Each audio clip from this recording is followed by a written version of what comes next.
And I recently heard you say in an interview that you've learned more about the business from like rap and wrestling than you have from anything within comedy. And I would be interested to know, what are some of the business things you've learned from rap and wrestling that you apply to your comedy? Oh, that thank you for asking that. I think in comedy, we a lot of us get this mindset of like, oh, we're pure artists. We just want to do stand up. Like so many of my friends I'd even talk to, and they'd be like, why do you want to do voice acting? Why you want to do like stand up is the purity? And as I think if anyone sees right now, diversifying your portfolio is a fucking god, because there's no stage for you to hit right now. But however, I'm still getting checks from trolls. So but I don't, that's neither here nor there. But a lot of the business I learned from rap and from wrestling was self promotion, about making yourself seem like a big deal. That if you made yourself seem like a big deal, no one's going to believe you are a big deal until you do. And so a lot of my, like, I would post about my shows. I would post about what's going on. Even if they were half full, I would just take pictures. I would post about them because I was like, you want to be a part of this. The people, the half full room that was here, they loved it. You should be here. They are the cool people. And then a lot of it was like selling t-shirts and selling posters. Like when I started doing that, a lot of it was kind of looked down upon, that it was corny, that it was hacky, that's what road comics do. But I knew every time I went to a wrestling show, every time I went to a rap show, I wanted to leave with that artist's t-shirt because I wanted to support them, because I thought it was cool if I came back with a Currency shirt or a Devin the Dude shirt or whatever. Like, and I thought it was weird that comics didn't look at it like that. And so I got into merch more, I got into self-promotion more, and I got into making like little commercials for my runs, for my tour. Like, I said they're doing that a couple years ago, and a lot of my comedian peers were making fun of me. Like, hey, why are you doing that?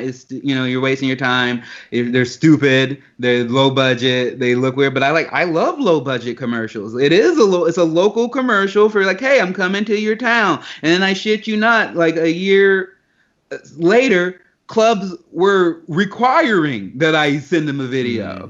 And then I started seeing, oh, my peers are making commercials now. Like, and I was like, oh, you were the one making fun of me. Like, and so I just was like, when it comes to business, I don't like to be a follower. I like to be a leader. I like to think about what we could do different, what we can do better. That's one thing I'm doing right now. I'm partnering with this company, ProWrestlingTees.com, and they've been a big help in the pro wrestling community with helping independent contractors, independent wrestlers sell their own merch online. They provide the t-shirts, they provide like the shipping, they provide everything. You just provide the art and you set the price point. And it's been such a godsend for the wrestling community. I was like, why don't we have this for comedians? We probably sell more shirts than wrestlers. And so now we're starting that. We got a small group of people, me, Adam Ray, Brad Williams, Billy Wayne Davis, Jackie Fabulous, Beth Stelling, and we're starting like a comedy wrestling tees with the Pro Wrestling Tees guy. So because I think it can work for comedians of all levels, because they don't. When I started selling merch, like they would make you buy a bulk order of t-shirts. I remember I was selling with some small company and I sold like 300 shirts and they sent me a bill. And I was like, what's going on? So luckily because of my love of pro wrestling, I was able to talk to this other company that was like, hey, that's fucking ridiculous. Like, you come hang out with us, you'll never get a bill for selling a shirt. Like, you might, only get $5-10 if you sell one shirt that month, but you'll never get a bill. And so I've been working with them and building that relationship ever since. What I love is that you weren't taking into like the negativity of like, well, why are you doing that? That's dumb. That's hack. I mean, I've definitely heard, what you selling merch? What are you, a traveling salesman or something? And we all have heard that. But you were mindful enough to be like, well, no, this is my journey. This is my career. That I'm in control of my success, and I'm going to do this regardless of whatever chatter I'm hearing. Yeah, because to me, it's no different than high school. It's Yeah. like none of us know what we're doing. We're all trying to figure it out. We all want that. So what? What do we do? We just all sit around and make fun of each other. So like to me, I started looking at that as a positive. Like if I was doing something and I could tell that my peers were kind of mocking it, I was like, oh, I'm on to something.